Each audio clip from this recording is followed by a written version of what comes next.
Coming up, AOPA takes legal action against the FAA, a brand new AOPA.org website, and 5 times the speed of sound. This test flight could lead the way for hypersonic business jets. Plus, learn how to rock and roll. AOPA Live this week begins in just a moment.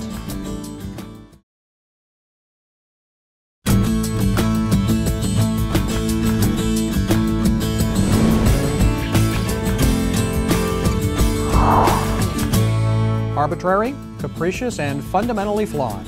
That's what AOPA told a federal court Monday about the FAA's decision to close 149 control towers serving general aviation airports. Hello everyone, I'm Tom Haynes. Welcome to AOPA Live this week.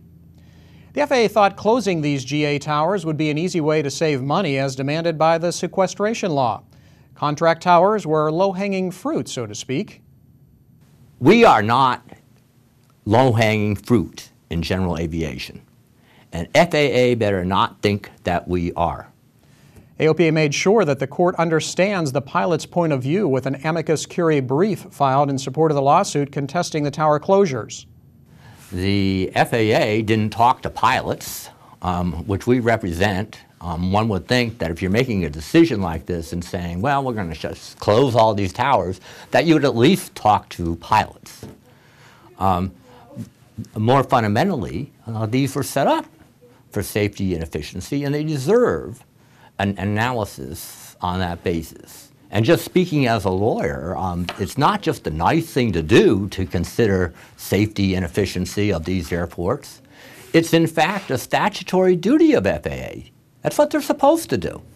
But the FAA didn't consider anything but the number of airline operations when they decided which towers to close.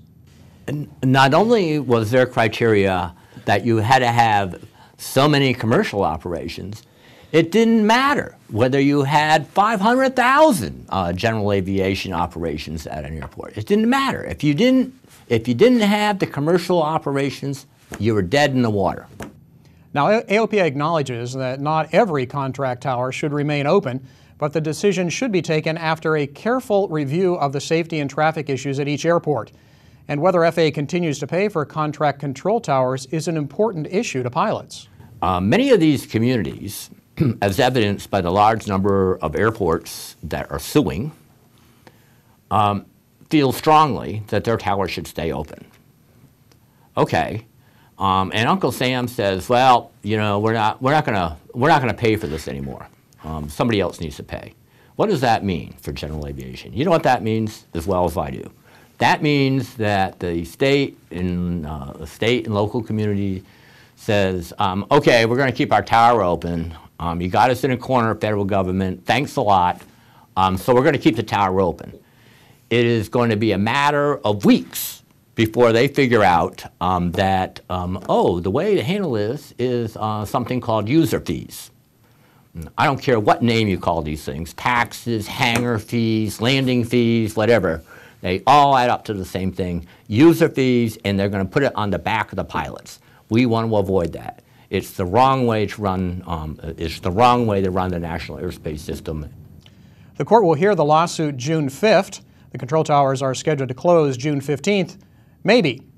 And here's why it's a maybe. Just today, on one side of Washington at an FAA meeting, an employee stood up and said that the FAA was in fact going to fund control towers through the end of the fiscal year. Yet just across town, another FAA official at about the same time stood up and said that, well, they weren't sure if the FAA was going to continue funding the towers or not. Minutes later, back across town, that same first employee stood up and said, well, maybe he was wrong, and maybe in fact the FAA wasn't sure whether it was going to actually fund the control towers or not. Meanwhile, I have here a press release from 2 senators saying last week in the press release that, in fact, Secretary LaHood is going to continue funding the control towers through the end of the fiscal year. So you wonder why folks are confused? Well, that's why. I can't make this up, folks. This happens only in Washington. Meanwhile, sequestration also means no money for the military demonstration teams like the Blue Angels, the Thunderbirds, and the Golden Knights. And that has hurt a lot of air shows since the military teams are a huge audience draw. The Ocean City show here in Maryland has booked an alternative, the only civilian Sea Harrier flying.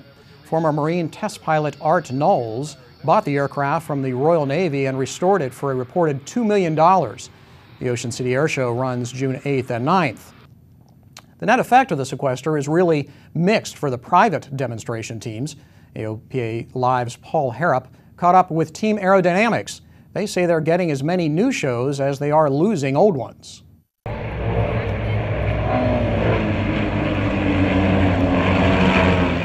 Aerodynamics wows the crowd wherever they go.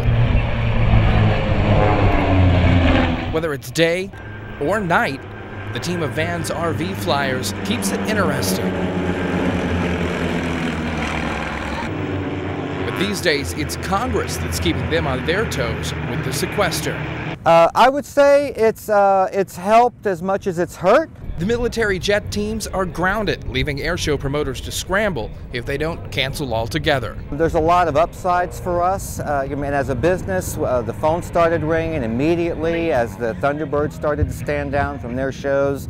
And now that the Blues have stood down, the phone starts ringing.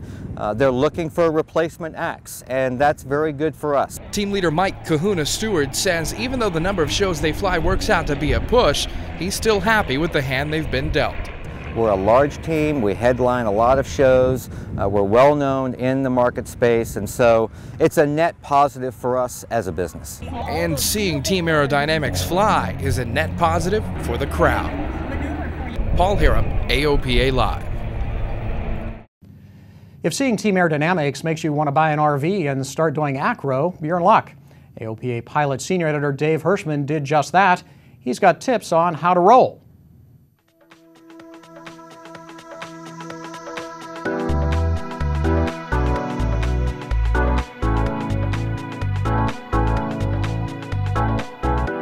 A roll is the first maneuver most aerobatic students learn. It should be a confidence booster as well as a clean break from the past. It boosts confidence by showing pilots they can get the airplane upside down and right side up again. And it's a break from the past because they're required to use full deflection of the controls. Until now, most pilots are rewarded for smooth and subtle control inputs. There are many types of rolls, but the simplest is what I call the primary roll. From a high cruise speed, raise the nose about 20 degrees. If you don't have an attitude indicator, pull up until your heels are on the horizon. Then momentarily draw a straight line. You don't want to be pulling and rolling at the same time. Release the back pressure on the stick and then roll decisively. Use all the aileron you've got and hold it against the stop until the wings are level again. The nose will fall during this maneuver, but don't worry about that for now. If you start the roll 20 degrees nose up and finish 20 degrees nose down, that's okay. We'll save slow rolls and point rolls for later. For now, it's enough just to get the airplane through 360 degrees of roll. The rudder and the elevator have little to do with the primary roll. You'll add coordinated rudder at the start of the maneuver and then neutralize it. The elevator should remain neutral throughout the maneuver. Also, practice rolling both left and right. Most of us tend to only want to roll in one direction, to the left, so make sure to go both ways. Once pilots start rolling, even once reluctant aerobatic students tend to get wildly enthusiastic, and the hardest part is getting them, eventually, to stop. Dave Hirschman, AOPA Live. Thanks, Dave. Looks like a lot of fun. You can read much more about how to do a roll and its value in aerobatic instruction in the June issue of AOPA Pilot magazine. The digital edition will be available May 15. If you'd like to subscribe to the digital edition, go to the Publications tab at aopa.org. The Beechcraft Corporation has emerged from bankruptcy swinging. The company released delivery numbers for the first quarter of 2013, and all 65 airplanes were delivered, including 6 of those fire-sailed Hawker 4000 business jets.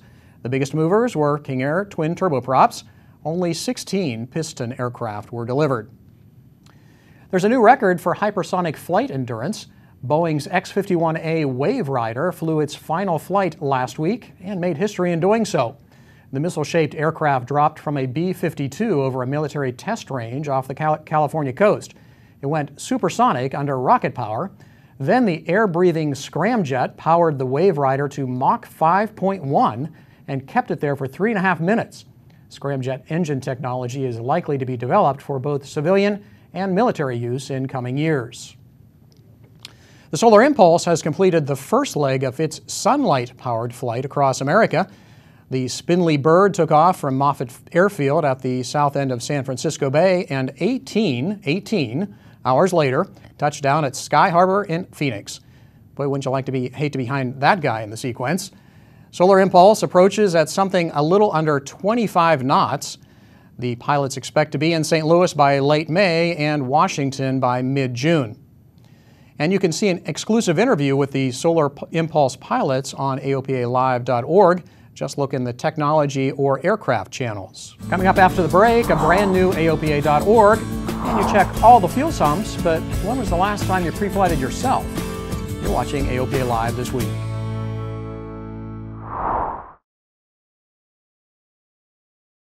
It's been an amazing year for AOPA Live this week. We reported from around the world. We've shown you the oldest designs and the newest designs. We've showed you new techniques. You tell us that AOPA advocacy comes alive when we talk to you about it through the lens of AOPA Live this week. We work with a small team of reporters, the best in general aviation here at AOPA, and a small production team that makes the show happen every week. We've got the best team, the latest technology, and the vision to bring it all together. But you know, none of it would matter if it weren't for you, the viewers. Thanks for watching. We started out with a few thousand. Now we see 50,000 a week routinely. Your membership is valuable to us, and so is your viewership. Thanks for making us a part of your week every Thursday. Thank you for making AOPA Live this week the #1 aviation webcast in its first year.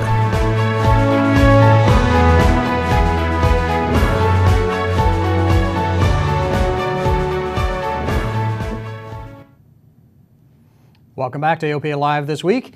And as you just saw, this week marks 1 year of our program. Thanks for your continued support. If you're flying to Fort Lauderdale, you may want to avoid Fort Lauderdale International. That's because the decommissioned runway 1331 this week. That leaves the very busy airport with only one runway until they complete construction on a new parallel runway. So whether you're flying yourself or in an airliner, expect delays at FLL. AOPA.org is turning a new page, more than 30,000 of them to be exact. We are completely redesigning the AOPA website to make it easier for you to find precisely the information you're looking for. We're also making it easier for you to manage your AOPA membership and all its associated benefits. Watch for the new AOPA.org to turn the page in the next few weeks. All of us in aviation owe something to someone who reached out to help us. Now the AOPA Foundation is launching a new program to give back to organizations that are making a difference. It's a way for AOPA and the AOPA Foundation to give back to the aviation community by awarding grants to nonprofits that are doing good work through general aviation. The grants will range from $1,000 to $10,000, and grants will be awarded to nonprofit groups that hold an IRS 501c3 status. You can find out more on the AOPA Foundation website. The deadline for application is July 1. The AOPA Foundation will choose all but one of the awardees. But we're going to open up one very special grant to our members at AOPA. That'll be our Members' Choice Grant program. So we're going to ask AOPA members to vote on the nonprofit that's doing good work through general aviation that they like the best, that they think deserves to receive grant funding. The AOPA Foundation's giving back efforts also help fund aviation scholarships, free AOPA membership for active duty members of the military, and the Aviators Youth Program. You know, usually we don't think about hitchhikers when we're flying, but if you're a seaplane pilot, you may have an unwelcome passenger hitching a ride. They're called aquatic nuisance species, and they're threatening our lakes. The Air Safety Institute and the Seaplane Pilots Association have produced a video on how you can inspect and clean your floats or hull, and what you can do to avoid transporting those nasty guys altogether. You can see it at airsafetyinstitute.org/invasive species. You pre-flight the airplane, but how often do you pre-flight yourself? Dr. Jonathan Sakier says the most complex piece of machinery in the aircraft deserves that kind of attention.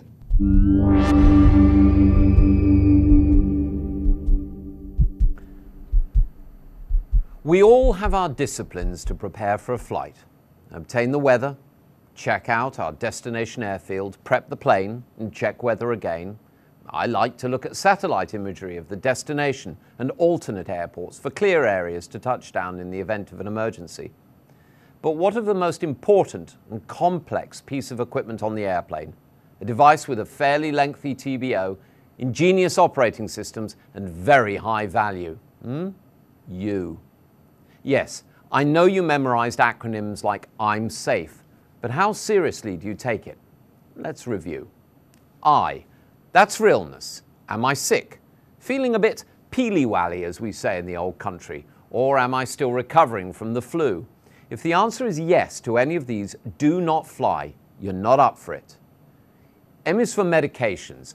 Are you taking any drugs that are not compatible or legal with flight? An over-the-counter antihistamine, a new blood pressure pill. S, that's for stress, and this is a tricky one. As pilots, we're likely to be type A personalities, so what's normal for us may be highly stressful for lesser mortals. Give this a lot of consideration. Is there anything going on in your life that could prey on your mind and leave others praying for you? A, alcohol. Well, conventional wisdom says 8 hours bottle to throttle. I'm actually way more conservative than that. Even if it has been many more hours, are you feeling any ill effects? If so, do not use a flight as a surrogate hair of the dog. F is for fatigue. The left seat of an airplane is no place to be if you're tired. Did you sleep well the night before if embarking on a morning flight? Has it been an overly long day before setting off on a night flight? Best to be down here wishing you were up there rather than the other way round. E is for eating. Have you had the right type and quantity of food and beverage before flight, and do you have the right stuff on board? Have you taken care of any physiologic consequences? For instance, that large cup of coffee you just finished. Have you been to the bathroom before closing the doors? Or has it made you jittery? Okay, so now you recall what the letters I'm safe stand for, but stand back and see the woods for the trees. Those letters spell out I'm safe. And that's what we at Pilot Protection Services want you to be.